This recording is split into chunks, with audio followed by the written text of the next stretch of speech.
So, schauen wir uns wieder das nächste React-Video an. Es klingt sehr spannend vom Titel her, ich habe es noch nicht gesehen. Diversification, Don't Give Up, auch wieder von Alpha Investments von Rudy. Denke ich, ist so ein Thema, das ich auch immer wieder bei mir anspreche. Ich bin gespannt, ob er davon spricht, einfach in viele Produkte zu investieren, in viele Sealed-Produkte und sich da breit zu streuen und einfach um das Risiko zu minimieren, dass da gewisse Produkte sich nicht so gut entwickeln. I was trying to make a whiteboard and draw the different lines. I couldn't do it. Wer Rudy verfolgt, der kennt diese Videos, die sind schon ein bisschen älter, habe ich schon länger keins mehr gesehen, das wäre auch wirklich spannend. Ich habe euch mal das mit dem Krokodilmaul zum Beispiel erklärt, auch das hat er, glaube ich, mal in so einem Video gezeigt und es sind wirklich tolle alte Videos, die man sich auch noch jetzt anschauen kann. History shows that a sealed box of Pokemon or Magic, the big two, will move and can average long term between 5 and 15% a year on a sealed product appreciation over a 10-20 year time frame. So, but at the same time, it's very rare for Magic or Pokemon to release a $100 box and the box goes to 1,000, 10x's. That doesn't really happen. Now, newer CCGs or smaller CCGs, more shallow, lack of depth in the market CCGs, Weiss, Final Fantasies, the new One Piece, Lorcana is coming. Everyone wants to mortgage their house to Lorcana, and even Flesh and Blood and Metazoo, and a ton of other new Kickstarters. And of course, soon is going to be Sorcery in a few months. These are new. The market is new. The people are new. You're new. My face is new. Your ex isn't very new. But as a together entity, we are all trying to figure out the value of these new items. And because we don't know, just like Wall Street, you will see larger swings to the upside and downside as the market tries to establish a true value of a sealed product. So that's the first thing. We got to lay out the difference between a new CCG and a vintage or a veteran or an established CCG. Was mir so aufgefallen ist, wo ich das Sealed Investing angefangen habe, da ist das so gewesen, dass ich gerade von Flesh and Blood eigentlich gar nicht viel wusste und gesehen habe, wie da diese Boxen gehandelt wurden. In kurzer Zeit sind ja wirklich explodiert und dann wieder runtergekommen ein Stück weit. Für mich ist es so, ich habe auch früher mal Star Wars gesammelt und da sind diese Karten, einfach weil es eine kleine Community gab, sind die irgendwie nicht mehr gedruckt worden. Es hieß dann, ja, die werden nicht mehr hergestellt, da gibt es keine weiteren mehr, das Spiel wird gar nicht mehr unterstützt. Und von heute auf morgen ist dieses Spiel eigentlich komplett wertlos geworden. Und ich möchte nicht, dass mir sowas nochmal passiert. Ich denke, das ist so wirklich so ein Risiko bei so neueren Spielen. Vielleicht wird er das auch gleich noch sagen. Du kannst da natürlich rein investieren und dir ein paar Boxen holen. Das Risiko ist hoch, dass es vielleicht auf Null geht, wenn dieses Spiel einfach keinen Support mehr erhält, wenn die Community das irgendwann nicht mehr annimmt und es sich vielleicht nicht so entwickelt, wie man sich wünschen würde. Die Leute dann vielleicht doch wieder sagen, ich bleibe lieber bei meinem Magic, was da jetzt gekommen ist und so weiter. Das Risiko ist auf jeden Fall viel höher. Dafür hast du aber auch eine höhere Chance, dass dieses Produkt in Wert extrem steigt. Wenn wir so an die alten Magic-Editionen denken, die jetzt ja ungeheuer teuer sind, die allerersten, das würde dort dann wahrscheinlich auch passieren mit den allerersten Sets, wenn sich dieses Spiel durchsetzt. Das Risiko ist höher, aber deine Chance auf Gewinn ist dann ebenfalls auch höher. So let's use an example of like Flesh and Blood. I've been a part of Flesh and Blood before it was even public in 2019. Very fortunate. I had no idea. The company, James, no one knew that it was going to grow, explode, and change like this, at least at this rate of speed. Anyone who says they predicted it, they're lying to you. I didn't predict it. I'm pretty confident by 99%. The Legend Story Studios and James White and all them at Flesh and Blood didn't predict it. Obviously, they thought it was a good game. It would grow and take time, but nobody predicts the swings of the market. The player base entering or leaving or staying, it's very difficult to predict. Flesh and Blood is responsible for some of the greatest wealth creation and wealth transfer for my patrons in their lives. I have probably at least 50 to 100 patrons that have made over 6 figures on Flesh and Blood because they at the very beginning, I offered it, they took a chance and they bought the max, they bought it all. Das ist genau das, was ich gesagt habe. Ein Risiko, das du da hast, wenn du sowas investierst. Wenn du es aber machst und da ein bisschen gamblest und vielleicht so eine kleine Position dir aufbaust, dann kommt sowas dabei raus. Ja? Then at the same time, Flesh and Blood is also responsible for the worst sale I've ever ran in 7 years on YouTube, which is the Monarch sale. That, as of the filming of this video, was the kit was $1,000, and it's probably 2 boxes. The promos today, $250. So 75% decline. So that gives you a great example that when you have a new product, the market's trying to understand. We're not going to go into what caused it, the supply manipulation of Monarch and the success of the original. We're not going to go into that, but the point is, look at the variance. Okay? Patrons who spent $1,000 and bought 4 alpha kits from me, they turned that into literally over $100,000. They literally turn $1,000 into $100,000. I remember even a patron a couple months ago bought their family, literally put $100,000 deposit on a house because of Flesh and Blood. It's incredible, and that's an amazing story. But like I said, at the same time, with great swings up comes great swings down. So when you open that alligator mouth, we've talked about this, look what happened with Monarch. It dropped 75%. Now, I've never, ever sold a Magic product that is 100x your money, like an Alpha Flesh and Blood did. It's kind of a black swan event, in my opinion. But I've also never sold a Magic product that's dropped 75% in value. Und damit spricht er hier das an, weil Magic einfach schon so gesicherter ist, eine riesige Community hat. Da geht sowas nicht so unter, dass da die Kaufchance verpasst wird. Es wird viel mehr Produkt hergestellt, die Aufmerksamkeit der Leute ist einfach viel größer, das Risiko dadurch auch einfach geringer, da bei so einem etablierten Spiel. Gleichzeitig ist die Chance natürlich viel, viel geringer, damit richtig viel Geld zu machen. I'd say the closest product in 7 years of Magic that I sold that did the biggest financial decline is going to be Baldur's Gate collector boxes. And even then, it's only been 6 months. I still think in the next 1 to 2 years, the price is actually going to go back. So down maybe 35, 40%, 45%.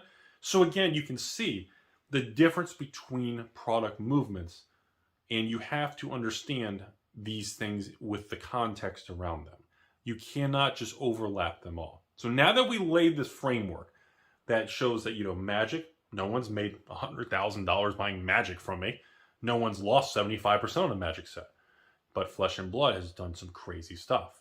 Now, MetaZoo is similar. Okay, bigger ups and downs compared to Magic. Now, Pokemon has been extraordinary. So Weiss has also been extraordinary. There are patrons that have been buying Weiss from me for 5 years. I have, oh my God, I had that patron a couple months ago who bought multiple boxes of the Bunko Babes for like $70 a box from me. And said they sold their boxes for like almost $1,000 a box. So things like that that happen in Weiss. And most of those patrons have doubled their money in less than a year. Now that is not normal. That's great that it happened, but you can't go into this stuff expecting that. On the timeline of life, we're all standing here in January of 2023, okay? If we turn around and look behind us at 2022, 21, 20, 2019, 2018, and you put all these items on the ground and drew a line next to each one, that line is going to move independent on all these CCGs. So long term, your retirement plan for owning an LGS was essentially keeping a little bit of sealed product from every release you were a part of over a 20 to 30 year career. And after 20, 30 years, the wealth accumulation and appreciation of 30 years of sealed products will essentially make you a multimillionaire. That was the principle in the concept since the 80s and 90s sports card type hobby shops. Wenn du so einen Store natürlich hast, bietet sich das an, wie er sagt, 20, 30 Jahre lang Produkte aufzubewahren. Aber zuerst mal brauchst du einen Store, der so lange überlebt. Das ist so das, was ich mich frage.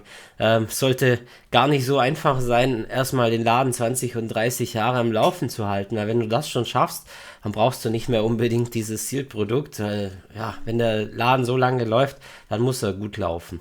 Now, we're in this era where CCGs have really taken over, at least in my opinion. Sports cards are still a big thing, just not for me.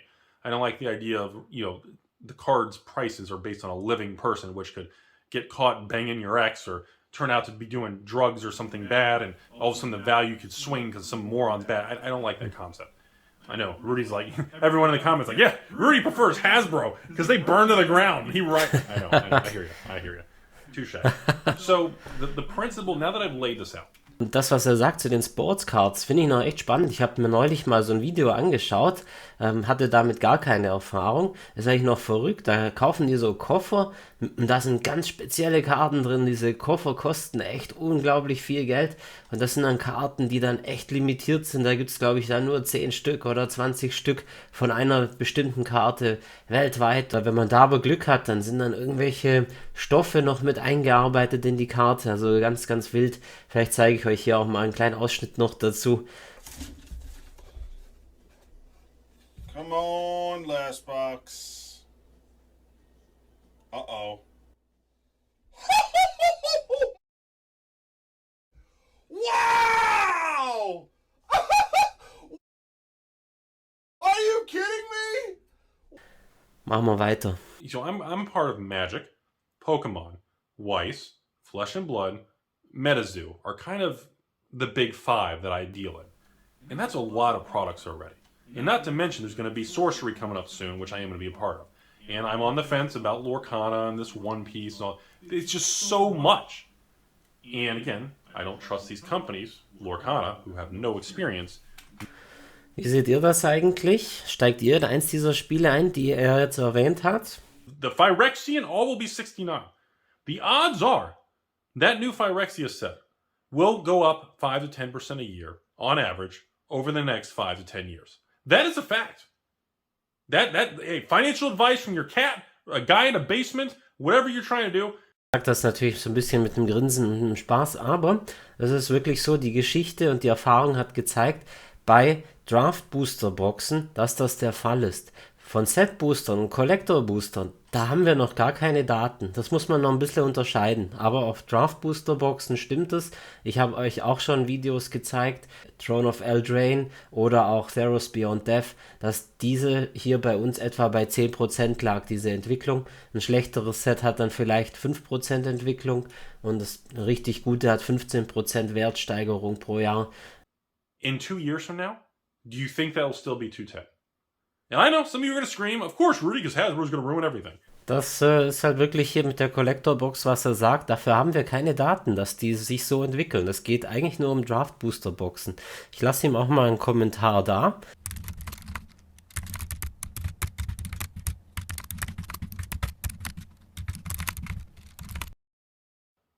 Pokemon is even more. Probability and long-term data shows that Pokemon appreciates 10 to 17% per year on average over a 5, 10, 15-year time frame, with some sets being 20 to 30%. Ich habe mir auch zwei Displays geholt von Pokémon, obwohl ich damit nicht so viel Berührungspunkte habe. Und ich glaube, das ist dieses Chilling Rain. Das habe ich recht günstig auf Card Market gesehen, habe mir 2 Stück geholt. Und ja, wie gesagt, um ein bisschen das zu diversifizieren. There is no guarantee in this stuff. It is risky. You can go 5, 10 years and make nothing. That is the reality. There's nothing I can do to sell anybody on how to get rich. I don't have a get-rich program. I don't offer a monthly program where you guys can learn how to hustle and become billionaires. I don't have anything to offer you all. Und das Gleiche ist eigentlich auch so am Börsenmarkt. Man spricht immer von der hohen Chance, aber eine Garantie kannst du da auch nicht geben. Es gab ganz schwache Jahre in den 70ern, wo du ewig lang hättest investieren können und es wäre nicht wirklich viel dabei rausgekommen. Und es gibt also keine Garantie, auch hier nicht. And of course, don't do stupid shit like, don't waste your money in alcohol. Don't smoke or vape because all that does is increase my dividends for my Altria Philip Morris holdings. Da diese kleinen Schnapsfläschchen kaufen oder dann noch ein Lotto los noch dazu und dann lassen die da 40 € dafür liegen, wo ich auch denke, okay, kann man machen, schadet aber der Gesundheit, wirklich Spaß dran hast du nicht und ja, ich habe hier auch meine Shisha im Hintergrund. Also bei mir ist es eher sogar so, dass ich die vielleicht mal alle 2 Wochen anmache. Schon Wahnsinn, was man da rauswerfen kann für manche Dinge an Geld. Ja, wo du sagen könntest, ich investiere mir da vielleicht dann lieber mal ein Display pro Monat und dann schauen wir mal, was da rauskommt in 10 Jahren. And work hard, reduce the stupid things, and increases your probability of being wealthier in the long term. I know that's pretty boring, unsexy advice, but that is the truth of it. I don't have it. You can't pay me $1,000 a month and I put you through the school of Rudy and Chuck Norris. I just don't have that. I mean, I can train you how to repair washer dryers, but that's not going to make you rich. It's probably just going to make your anyways. But that's the point. So now when we look at diversification of these items, if Magic is 5 to 15% a year, in Pokemon is 10 to 20% a year, in Weiss is a wild card. Could be -10, could be flat, could be +20, +50. It's all over the place. The only way to safely and somewhat manage a ball of craziness is you have to take the average of all these items that move in different directions. We know out of those 20 different sealed items, some are going to go up a lot, some are going to tank, some are going to do nothing, some are going to go up a little, and some are going to drop a little. Und einfach sich mit ganz vielen dieser Produkte eindecken, wo man aber auch vielleicht raussuchen muss, wo du sagst, die sind nix für mich, bei denen glaube ich nicht, dass die gut abschneiden werden, dann lässt man die natürlich weg. The goal has always been to make between 7 and 9%. That's always my personal goal per year. If we do above double digit, that's great. If we don't, well, that sucks, 2022. You know, but the thing is, if you can average 8% a year over a 5, 10, 20-year period, that's phenomenal. And that really is the goal. And I think that the problem with this whole situation is not really the patron read over here. The problem is perspective. Coming out of 2021, everybody got so high on their own supply and people became so insane that everybody demanded these insane 10x your money, 50% return. Rudy, I bought this and I flipped your thing for double my money. And now everything Rudy sells, I can't double my money. He's a scumbag. There's no money left in it for me. This is normal. What you experienced of those extreme returns, that was the abnormal. My job right now is I can't sell every product at a loss. The key to this stuff is not trying to spend all your time chasing these pennies. The key is building positions and protecting the positions, being conservative, spreading things out, and of course, that still includes real estate, stocks, bonds. I still think you should have some exposure to crypto. You should own your own house. You should have mutual funds. You should have company. You should do all these things. Genau, was er sagt. Ja, schaut, dass ihr nicht alles nur in Sammelkarten tut oder alles nur in Aktien tut. Könnt ihr auch das, was euch auch Spaß macht, hat er vorhin gesagt. Investiert auch dort ein Stückchen, habt aber euren Fokus, was ist euch das Allerwichtigste, wo ihr sagt, das ist da, wo ich das Geld mit gutem Gewissen reintun kann, wo es auch sicher ist, wo es nicht verloren gehen kann. Den Notgroschen aufbauen erstmal und dann investieren mit dem, was du wirklich zur Verfügung hast. You should not just be in CCGs, but you shouldn't just be in stocks. You need to be spread across for the same reason that this patron's asking about the spread of these different CCGs. You have to spread. And the more you do, the better the probability that long term you'll be right. Because I can't predict the future. You can't predict the future. Nobody can predict the future. Jimmy Buffett, Warren Buffett, your ex, Maytag repairman, nobody can predict the future. And because of that, you have to diversify. Rudy, which box should I buy this month to make the most money? Shit, I don't have a clue. If I did know, I would buy only that product and you wouldn't see me with heavy bags and everything because nobody knows. And the people you need to be afraid of are the people who are telling you, I know everything and I know what's going to go up. And I'm going to sell you on those are the things you need to be careful for. Those are the people that you need to be cautious for. And after that, they're probably going to sell you on a monthly CD or a program to get rich quick or some stupid thing. That's not... Ja, man weiß das wirklich leider nicht. Wenn man das vorher gewusst hätte, ist es immer dieser Spruch, dann hätte ich mir ein paar Black Lotus behalten. Dann hätte ich in Pokémon die First Edition einfach ein paar Displays gekauft. Man weiß es leider nicht. I've been doing this shit a long time, ladies and gentlemen. And I got a lot of happy, successful, long-term patrons. I've got a lot of you all just watch, enjoy the videos. And the best piece of advice I can tell you all is it's a boring, long-term grind and hustle. And most of you watching, no disrespect, most of you watching will quit, give up, get angry, call your local store, call me, call district, call somebody a scam, blame it on your local town, blame it on a city. Macht mich nicht dafür verantwortlich. Ich habe hier nur einen Kanal, der einen Entertainment-Faktor darstellt. Keine Anlageberatung. Nicht, dass dann nachher jemand kommt, hey, du hast gesagt, das Ding, das steigt noch weiter um, was weiß ich, wie viel Prozent. Und jetzt ist das Ganze hier steht und da passiert seit 5 Jahren gar nichts und ich möchte mein Geld zurück. Ja, ich habe dir eigentlich gar nichts verkauft, aber... Blame it on a Jeff Bezos penis rocket. Blame it on Elon Musk. Blame it on the stock market. Blame it on something. And the reality is you can blame whatever you want. But that's it. That's a fallacy. You are responsible for your choices the same way I am. When I bought into Boulder's Gate and I kept all the extra, well, that's my decision. I live with it. And of course, I don't gamble. I know. Rudy, you gamble on everything. Look at all the heavy bags. I don't, because, I mean, call it what you want.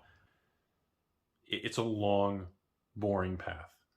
And diversification, like this patron's asking, in my opinion, is the only free ride. It's the only free pass when you go by Go. It's the only free lunch in life, is you have to diversify to average out the swings of all moving components. Ich weiß nicht, ob ihr Dark Souls kennt. Das ist so mein Lieblingsvideospiel. Ich habe mir da diese ganzen Guides einmal gekauft, einfach weil ich sie auch gespielt habe, weil ich die fürchterlich schön fand. Und da sind diese Lösungsbücher extrem im Wert gestiegen. Und ich habe sie letztes Jahr dann verkaufen können, nachdem ich sie ja doch ein paar Jahre gehalten habe.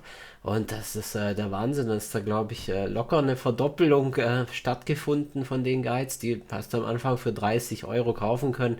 Dann gehen die teilweise schon bis zu 100 Euro pro Guide. Also schon der Wahnsinn. Es war eigentlich nicht mal so gedacht als Investment. Long term, it should work out for you. Many times, it'll feel like shit because you're losing every time you buy something. Like last year, it just goes down. You buy into your mutual funds, your 401k, every week it just goes down, down, down. And you're like, what am I doing? I'm just losing money endlessly. I'm an idiot. And that's how it feels. And unfortunately, that crappy feeling is the feeling of doing the right thing. Man weiß nicht, was passieren wird. Ja, es geht mal hoch und mal runter. I remain optimistic for a good 2023. I think the new Phyrexia set's going to be a lot of fun. It's going to be successful. And I hope you all stick with me. Enjoy the year. It's going to be a fun ride.